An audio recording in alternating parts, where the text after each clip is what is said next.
నమస్కారం గురుగారు. నమస్కారం అండి. గురువు మారటం వల్ల ధనుసు రాశి వారికి ఏ విధంగా ఉండబోతుందంటారు? తప్పకుండా అమ్మ. ఓం శ్రీ గురుభ్యో నమః. ధనుస్సు రాశి వాళ్ళకి గురువు వక్రస్థితిలో 119 రోజుల పాటు ఉంటాడు గురువు.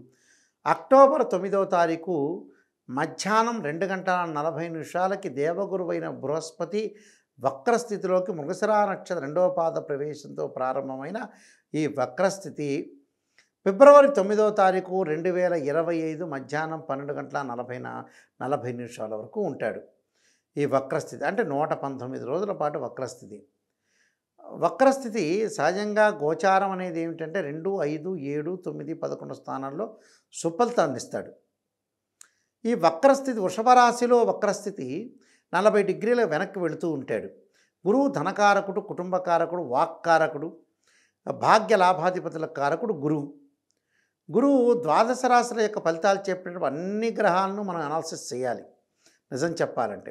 కానీ ఇక్కడ గురువు యొక్క బలం అనేది బాగా ఎక్కువగా ఉంటుంది కాబట్టి గురువు యొక్క బలాన్ని కూడా మనం ఆలోచన చేసి ముందుకు వెళ్ళాలి నిజం చెప్పాలంటే. అయితే ఇక్కడ ధనస్సు రాశి వాళ్ళకి ఏ విధంగా ఉండబోతుంది? ధనస్సు రాశి వాళ్ళకి 6వ స్థానంలో గురువు వక్రస్థితిలో పొందటం వల్ల మంచి ఫలితాలు వచ్చే అవకాశాలు ఎక్కువ ఉంటాయి. అంటే ఉద్యోగపరంగా ప్రమోషన్లు రావటం, మంచి లాభాలు చెందే అవకాశాలు, ఆస్తిపాస్తుల విషయంలో కూడా చాలా అనుకూలంగా ఉంటుంది. అంటే ప్రతి విషయంలో కూడా వాళ్ళకి అపజయం అనేది ఉండదు, విజయం సాధించే అవకాశాలు, తీర్థయాత్రలు, పుణ్యక్షేత్రాలు, అనేక మార్గాల్లో డబ్బు సంపాదించడం ఒక ఆలోచన చేయటం, భాగస్వామ్య వ్యాపారం బాగా కలిసి రావటం, స్థిరాస్తి లాభాలు పుష్కలంగా ఉండటం, అన్నిటా విజయం లభించటం, దాంతోపాటు వాహన సౌఖ్యం, వాహనాలు కొనుగోలు చేయటం, స్థిరాస్తి యొక్క అభివృద్ధి సాధించే అవకాశాలు ఉంటాయి. పార్ట్నర్షిప్ తోటి కూడా అనుకూలంగా ఉంటుంది. చిరు వ్యాపారులు, రోడ్డు మీద ఉండే వ్యక్తులందరికీ కూడా మంచి లాభాల బాటలో బాగా ఉండే అవకాశాలు ఎక్కువ ఉంటాయి. కాబట్టి ఇలాంటి విషయాలను కూడా కొంత జాగ్రత్త అంటే అన్నీ మంచి జరిగే అవకాశాలు ఎక్కువ ఉన్నాయి ధనుసు రాశి వాళ్ళకి. అదివరకటి కంటే కూడా ఆదాయం బాగా పెరుగుతుంది.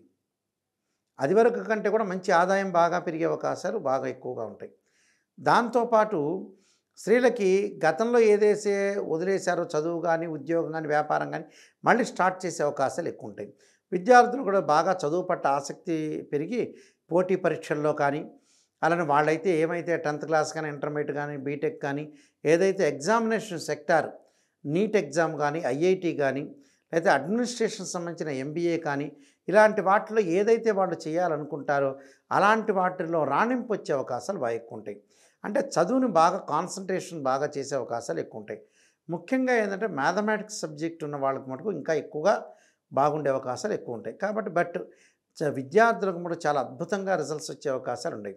అలానే వాళ్ళు ఏదైతే చూస్ చేసుకుంటారో నేను ఒక యూనివర్సిటీలో చదవాలి, నేను ఒక చోట చదవాలనుకునే వ్యక్తులు అక్కడికి వెళ్ళి చదివే అవకాశాలే ఉంటాయి. ఓన్లీ ఫర్ మన ఇండియానే కాకుండా అబ్రాడ్లో కూడా చదువుకునే అవకాశాలు ఉంటాయి. మంచి సంస్థల్లో, మంచి ఇండియన్ ఇన్స్టిట్యూట్ ఆఫ్ టెక్నాలజీ లాంటి ఇన్స్టిట్యూషన్స్లో కూడా వాళ్ళకి ఖచ్చితంగా సీట్లు వచ్చే అవకాశాలు ఎక్కువ ఉంటాయి. కాబట్టి చదువు మీద మంచి కాన్సన్ట్రేషన్ చేయండి, చదువు పట్ల ఆసక్తి చూపిస్తే మనకు బెటర్ రిజల్ట్స్ వచ్చే అవకాశాలు ఒకటి ఉంటాయి.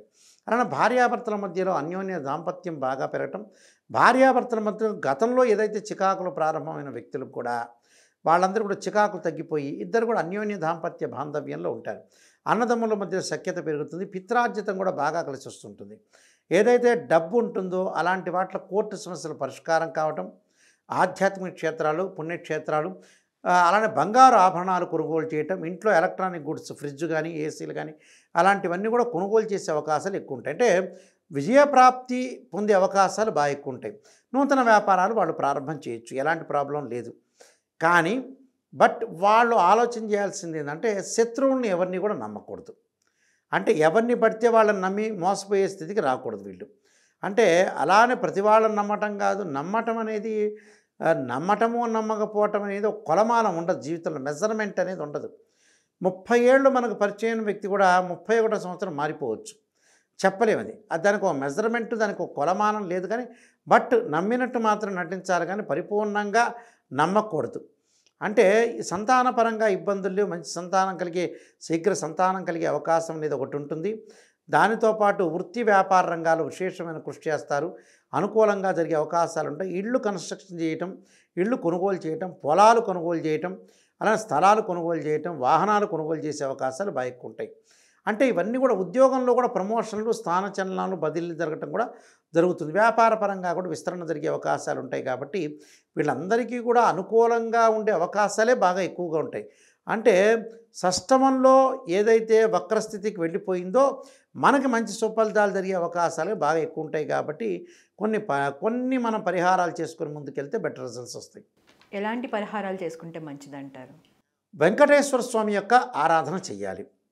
ఎలా ఆరాధన చేయాలి? శనివారం రోజున ప్రత్యేకంగా వెంకటేశ్వర స్వామి వ్రతం కానీ, సత్యనారాయణ స్వామి వ్రతము అంటే సత్యనారాయణ స్వామి వ్రతం కానీ, వెంకటేశ్వర స్వామి యొక్క వ్రతం కానీ, లేకపోతే వెంకటేశ్వర స్వామి యొక్క ఆరాధన చేయాలి. ఇలా చేయటం వల్ల వాళ్ళకి మంచి జరిగే అవకాశాలు ఎక్కువ ఉంటుంది. లేకపోతే వెంకటేశ్వర స్వామి టెంపుల్స్ ఎక్కడైతే ఉంటుందో దాని యొక్క ప్రదర్శనలు చేయటం ఒకటి చేయాలి. అంటే ఇలాంటివన్నీ కూడా చేయటం వల్ల ఏంటంటే మనకి మంచి జరిగే అవకాశాలు ఎక్కువగా ఉంటాయి. ఖచ్చితంగా ఇవి నియమాలన్నీ కూడా పాటించి ముందుకు వెళ్తే మనకి ఖచ్చితమైన మంచి రిజల్ట్స్ వస్తాయి. వీలైతే మానసికంగా అశాంతి తొలగిపోవాలంటే క్షీరపుత్రాయుధ్యం అమృతతత్వాయుధ్యమే తన్నో చంద్ర ప్రచోదయాత్ అనే మంత్రాన్ని చక్కగా చదువుకోండి. మంచి జరిగే అవకాశం ఖచ్చితంగా ఉంటుంది. ధన్యవాదాలు. నమస్కారం.